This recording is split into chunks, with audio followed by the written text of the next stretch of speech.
4 വയസ്സുകാരിയെ പേരക്കുട്ടിയെ ലൈംഗികമായി പീഡിപ്പിച്ച മുത്തച്ഛന് ശിക്ഷ വിധിച്ചു കോടതി. 43 വർഷം കഠിന തടവും 1,10,000 രൂപ പിഴയുമാണ് നെടുമങ്ങാട് ഫാസ്റ്റ് ട്രാക്ക് കോടതി ശിക്ഷയായി വിധിച്ചത്.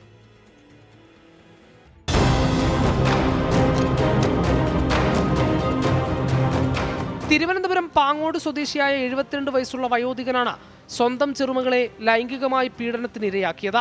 2019 ജൂൺ 23-നാണ് കേസിനാസ്പദമായ സംഭവം.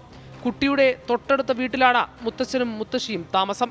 കുട്ടിയെ അന്വേഷിച്ച് മാതാവ് ചെന്നപ്പോൾ മുത്തശ്ശൻ കുട്ടിയെ ലൈംഗികമായി പീഡിപ്പിക്കുന്ന രംഗം കാണേണ്ടി വന്നു. കുഞ്ഞിനെ കുളിപ്പിച്ച സമയത്ത് വിശദമായി അമ്മയോട് കാര്യങ്ങൾ പറയുകയും ചെയ്തു. തുടർന്ന് പാങ്ങോട് പോലീസിൽ കുടുംബം പരാതി നൽകി. സംഭവം നടന്ന 5 വർഷങ്ങൾക്ക് ശേഷമാണ് ശിക്ഷാവിധി. 16 സാക്ഷികളുള്ളതിൽ 15 സാക്ഷികളെയും വിസ്തരിച്ചു. 12 രേഖകളും 4 തൊണ്ടിമുതലുകളും പ്രോസിക്യൂഷൻ ഹാജരാക്കി. പ്രോസിക്യൂഷന് വേണ്ടി സ്പെഷ്യൽ പബ്ലിക് പ്രോസിക്യൂട്ടർ അഡ്വക്കേറ്റ് ഹരിത ഷൗക്കത്തലി ഹാജരായി. സംഭവം നടക്കുമ്പോൾ പാങ്ങോട് SHO ആയിരുന്ന സുനീഷിന്റെ നേതൃത്വത്തിലാണ് അന്വേഷണം നടന്നത്. നെടുമങ്ങാട് ഫാസ്റ്റ് ട്രാക്ക് കോടതി സ്പെഷ്യൽ ജഡ്ജി സുധീഷ് കുമാറാണ് പ്രതിക്ക് 43 വർഷം കഠിന തടവും 1,10,000 രൂപ പിഴയും ശിക്ഷയായി വിധിച്ചത്. 24 തിരുവനന്തപുരം.